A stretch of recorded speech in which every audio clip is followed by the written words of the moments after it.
Welcome back to city news. Tenali RTC depot పరిధిలో ఖాళీగా ఉన్న దుకాణాలకు అద్దె ప్రాతిపదికన టెండర్లు స్వీకరిస్తున్నట్లు డిపో మేనేజర్ రాజశేఖర్ తెలిపారు. టెండర్లకు సంబంధించిన దరఖాస్తులను 24వ తేదీ సాయంత్రం వరకు తెనాలి డిపోలో పొందవచ్చునని తెలిపారు. 25వ తేదీ గుంటూరు ఆర్ఎం కార్యాలయంలో నిర్వహించిన టెండర్ల ద్వారా షాపులను కేటాయించడం జరుగుతుందని ఆయన చెప్పారు. వ్యాపారులు ఈ అవకాశాన్ని సద్వినియోగం చేసుకోవాలని ఆయన విజ్ఞప్తి చేశారు. మన తెనాలి డిపోకు సంబంధించి ఈ మధ్యకాలంలో ఎమ్మెల్సీ ఎలక్షన్ టైంలో కొన్ని షాపులు వెకేట్ అవ్వడం జరిగింది. దానిలో భాగంగా మనం కొన్ని షాపుల్ని ఈ మధ్య టెండర్ పిలవడం జరుగుతుంది. అది అప్లికేషన్లు మన 24వ తారీఖు సాయంత్రం 5 గంటల వరకు మన డిపో మేనేజర్ ఆఫీస్లో కన్సర్న్ క్లర్క్ వద్ద తీసుకోవాల్సిందిగా విజ్ఞప్తి చేయడం జరుగుతుంది. అదేవిధంగా 25వ తారీఖు ఉదయం 14 గంటలకి మన రీజనల్ మేనేజర్ గుంటూరు ఆఫీస్లో మీ యొక్క టెండర్ ఫారంని తీసి ఎవరైతే టెండర్ ప్రకారం ఎలిజిబుల్ అయ్యారో వాళ్ళకి ఇవ్వటం జరుగుతుంది. కాబట్టి తెనాలి పట్టణ ప్రజలు మరియు పురపాలక ప్రజలు మొత్తం ఈ అవకాశాన్ని ఉపయోగించుకొని వాళ్ళ వ్యాపార అభివృద్ధిని మరియు కొత్తగా వ్యాపారం వచ్చేవాళ్ళు కూడా ఈ అవకాశాన్ని వినియోగించుకొని ఆర్టీసీతో పాటు మీరు కూడా అభివృద్ధి చెందడానికి అవకాశం ఉంటుంది. కాబట్టి తప్పకుండా ఈ అవకాశాన్ని వాడుకోండి. శ్రీ వాసవి కన్యకా పరమేశ్వరి అమ్మవారి దేవస్థానం సత్రం కమిటీ జనరల్ బాడీ సమావేశం నిర్ణయించిన తేదీ మేరకు ఏప్రిల్ 13న నిర్వహించాలని సత్రం కమిటీ జీవితకాల సభ్యులు తెలిపారు. మంగళవారం బస్టాండ్ వద్ద గల వైశ్య విద్యానిధి ఆవరణలో ఏర్పాటు చేసిన విలేకరుల సమావేశంలో శ్రీ వాసవి కన్యకా పరమేశ్వరి అమ్మవారి సత్రం కమిటీ జీవితకాల సభ్యులు మాట్లాడారు. 31/12/2024తోనే దేవస్థాన పాలక వర్గం పదవీకాలం పూర్తయినా అప్పటి నుండి ఎన్నికలు జరపవలసి ఉన్నా ఇప్పటికీ 2 సార్లు వాయిదా వేస్తూ కాలయాపన చేస్తూ వస్తున్నారని, ఈ క్రమంలో కొంతమంది సత్రం కమిటీ సభ్యులు ఏప్రిల్ 13వ తేదీన జనరల్ బాడీ సమావేశం నిర్వహించతలపెట్టినట్లు మీడియా ముఖంగా ప్రకటించారని, ఈసారైనా సమావేశాన్ని వాయిదా వేయకుండా నిర్వహించాలని, లేని పక్షంలో మీరు నిర్ణయించిన 13వ తేదీన సమావేశం నిర్వహిస్తామని సత్రం కమిటీ జీవితకాల సభ్యులు తెలిపారు. గత 20 సంవత్సరాల నుంచి చూసినా కూడా ఏ రోజు కూడా జనరల్ బాడీ వేస్తే సబ్జెక్టులే ఉండవు, ఆ గిఫ్ట్ ఇవ్వండి భోంచేసి వెళ్తారు అనే మాటలతో వ్యంగ్యంగా ఒక జీవిత సభ్యుల్ని గౌరవించే విధం లేకుండా ఎట్లా కావాలంటే అట్లా ముందు ఆయన పని చూసుకొని మేము రాసుకుంటానే పోమని ప్రయత్నం చేస్తున్నాడు. అయితే ఈసారి మొన్న 30/11/24న వాళ్ళకి టైం అయిపోయింది. ఆ రోజు నుంచి వాళ్ళు ఎన్నికలు పెట్టాలా మేము అడుగుతున్నాం. ఇప్పుడు 2 సార్లు వాయిదా వేశాడు. 2 సార్లు ఎన్నికలని చెప్పడం, వాయిదాలు పడ్డం, అది ఏ కారణం చేతనైనా కూడా వాయిదాలు పడ్డాయి. కొత్తగా ప్రెసిడెంట్ లేడు, సెక్రటరీ లేడు, ఇన్ఛార్జి సెక్రటరీ కూడా లేడు. వీళ్ళు ఎవరు లేకుండా కమిటీ వాళ్ళు 4 కూర్చొని 13వ తారీఖు పెడతాం, ఏప్రిల్ 13వ తారీఖు జనరల్ బాడీ సమావేశం పెడతాం, అందరు రండి అని చెప్పారు. మేము 23వ తారీఖు పెట్టాం. సరే మీరు గౌరవంగా మీరు 13వ తారీఖు ఏప్రిల్ 13 పెడతానన్నారు కాబట్టి మేము రావడానికి సిద్ధంగా ఉన్నాం. మేము 23 పెట్టిన మీటింగ్ని మేము 13కు మారుస్తున్నాం. మీరు కానీ పెట్టకపోతే మేము ఆ రోజు సభ జరిపి ఎన్నికలు జరుపుకుంటాం. ఎట్టి పరిస్థితుల్లో 13వ తారీఖు మీటింగ్ జరుగుద్ది. గతంలో మాదిరి వాయిదాలు ఉండవు. కాబట్టి సభ్యులందరూ కూడా సమావేశానికి వచ్చి మరి ఆ సమావేశంలో పాల్గొని సమావేశాన్ని జయప్రదం చేయవలసిందిగా కోరుతున్నాం. సమావేశంలో పెండేల వెంకట్రావు, పెండేల సుబ్బారావు, తాత శ్రీనివాసరావు, పలువురు వైశ్య ప్రముఖులు పాల్గొన్నారు. గతంలో ఎప్పుడు లేని విధంగా రాజకీయ పార్టీని లోపలికి పిలవటం, అక్కడి నుంచి చేయటం, ఇలా మా వయసుల మనోభావాలు చాలా దెబ్బతిన్నాయి.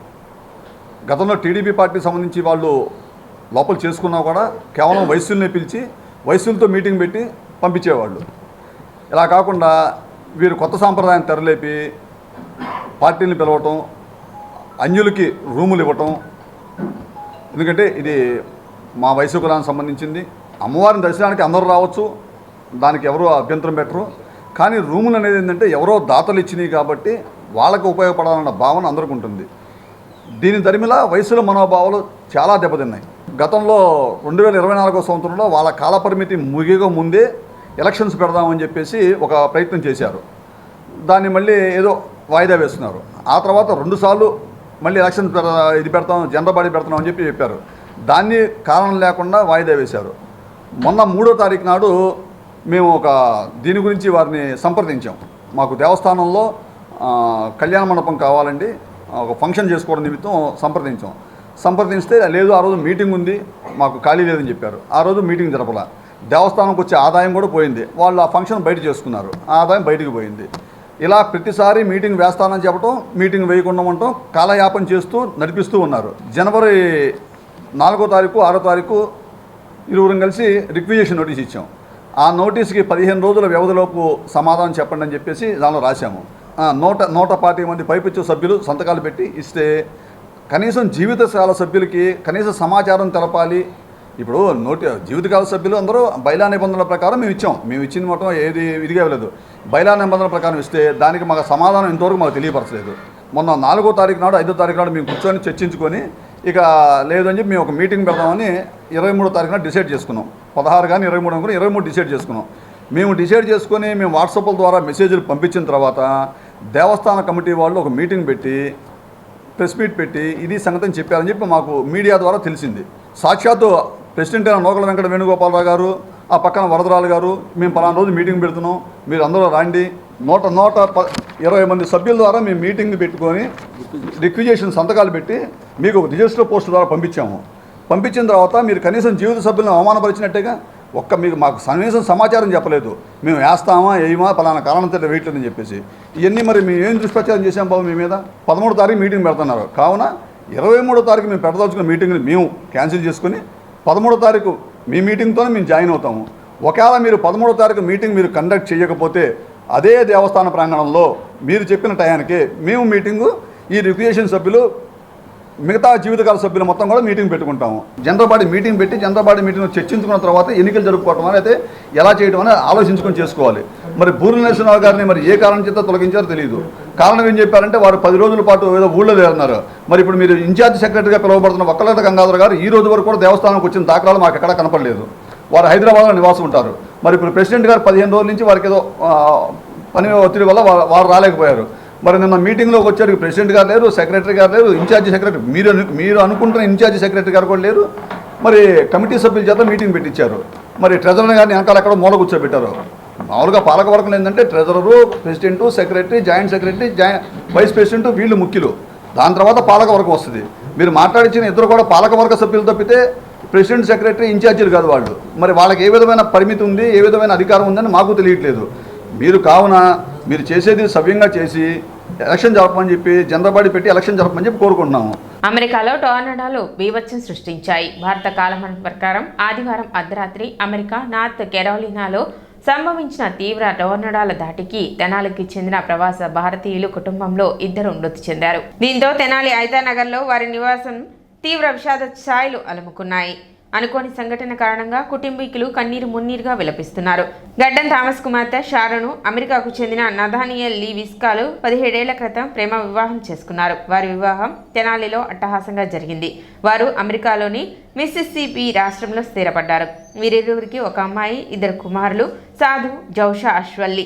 ఆదివారం అర్ధరాత్రి ఇంటిలో నిద్రిస్తూ ఉండగా తెల్లవారుజామున సంభవించిన టోర్నడో ప్రమాదంలో మరణించినట్లు సమాచారం ఉంది. టోర్నడో దాటికి పెద్ద చెట్టు విరిగి ఇంటిపై పడడంతో అన్నదమ్ములు అక్కడికక్కడే మృతి చెందినట్లు కుటుంబ సభ్యులు తెలిపారు. మరో గదిలో నిద్రిస్తున్న తమ కుమార్తె షారోన్, అల్లుడు, మనమరాలు మాత్రం క్షేమంగా ఉన్నారని షారోన్ తల్లి మేరీ గ్రేస్ థామస్, సోదరుడు సాతు థామస్ వివరాలు వెల్లడించారు. 2 మనవళ్లు నిద్రలోనే మరణించడంపై వారు జీర్ణించుకోలేకపోతున్నారు. ఆదివారం సాయంత్రానికి విషయం చేరడంతో మేరీ గ్రేస్, సాధు థామస్ సోమవారం సాయంత్రం అమెరికా బయలుదేరి వెళ్లారు. షారోన్ తండ్రి గడ్డన్ థామస్ తెలుగుదేశం పార్టీలో విధేయులుగా చాలా కాలం కొనసాగారు.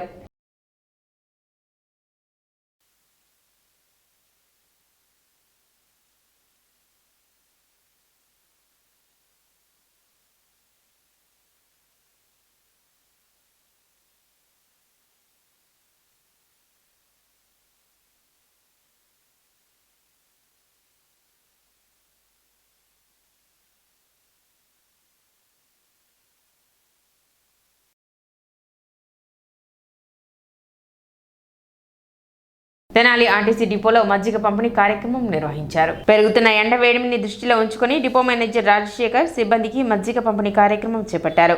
కార్యక్రమానికి తెనాలి ఎంఆర్ఓ గోపాలకృష్ణ హాజరై సిబ్బందికి మజ్జిగ పంపిణీ చేశారు. ముంచుకొస్తున్న వేసవి ముప్పును ముందుగానే పసిగట్టి సిబ్బందికి ప్రయాణికులకు ఎటువంటి ఇబ్బంది తలెత్తకుండా డిపో మేనేజర్ రాజశేఖర్ ఇటువంటి కార్యక్రమాన్ని చేపట్టడం గర్వించదగ్గ విషయమన్నారు. ఇదే స్ఫూర్తితో ప్రజలకు ఇబ్బంది తలెత్తకుండా తహసీల్దార్ కార్యాలయం వద్ద కూడా ఇటువంటి కార్యక్రమం చేపడతామని తహసీల్దార్ గోపాలకృష్ణ పేర్కొన్నారు. కార్యక్రమంలో ఆర్టీసీ సిబ్బంది కార్మికులు పాల్గొన్నారు. ఈ సంవత్సరం కూడా ఈ రోజు నుంచి పంచే కార్యక్రమం అంటే ఎండలు పెరుగుతూ ఉన్నాయి. అదే సార్ చేతుల మీదుగా మద్యం పంపిణీ కార్యక్రమం చేయాలి. నేను మీ డిఎం అనేది చదివిన తర్వాత అరే అదే థాట్స్ వస్తూ ఉంటే ఈ థాట్స్ కొంచెం అప్పుడప్పుడు వచ్చినప్పుడల్లా మీరు ఇట్లా వేస్తుంటే రోజు వస్తాను.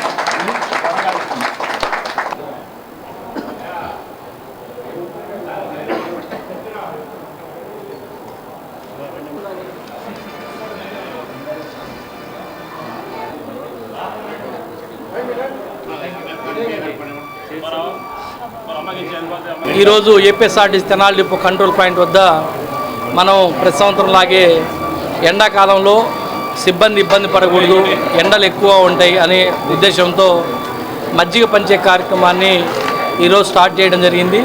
దానిలో భాగంగా పిలిచిన వెంటనే వచ్చిన గౌరవ ఎంఆర్ఓ తెనాలి మా మిత్రుడు స్నేహితుడు శ్రీ గోపాలకృష్ణ గారికి, అదేవిధంగా సహకరించిన సిబ్బంది అందరికీ ధన్యవాదాలు, అభినందనలు. ఎందుకంటే ఈ సంవత్సరం ఎండలు ఎక్కువగా ఉంటాయని చెప్తున్నారు కాబట్టి మనం ఏదో ఒక రకంగా క్రూకి కొంత రిలీఫ్ ఇవ్వాలి అనే ఉద్దేశంతో ఈ కార్యక్రమాన్ని, అదేవిధంగా ఓఆర్ఎస్ ప్యాకెట్ కానీ, అదేవిధంగా మంచి చల్లటి నీటిని కానీ మన డిపో పాయింట్లో ప్రొవైడ్ చేయడం జరుగుతుంది.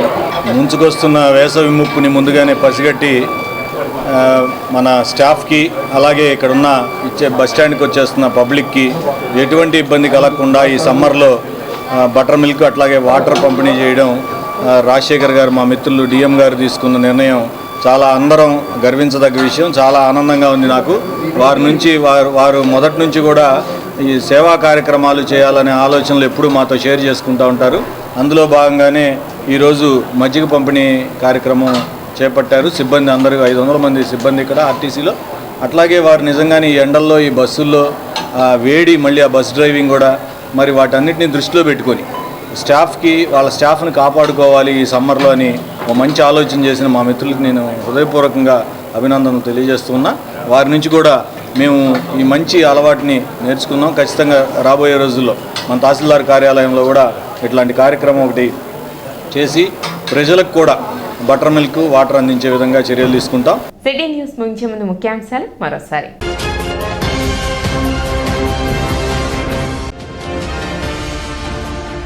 మంగళవారం నుండి ప్రారంభమైన నాజర్పేట శ్రీ లక్ష్మీ తిరుపతమ్మ తల్లి తిరునాళ్ల మహోత్సవాలు.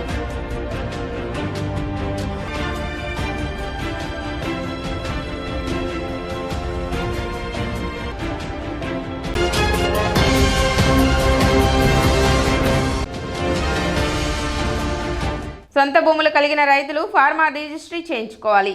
ఏడీఏ ఉషారాణి విజ్ఞప్తి.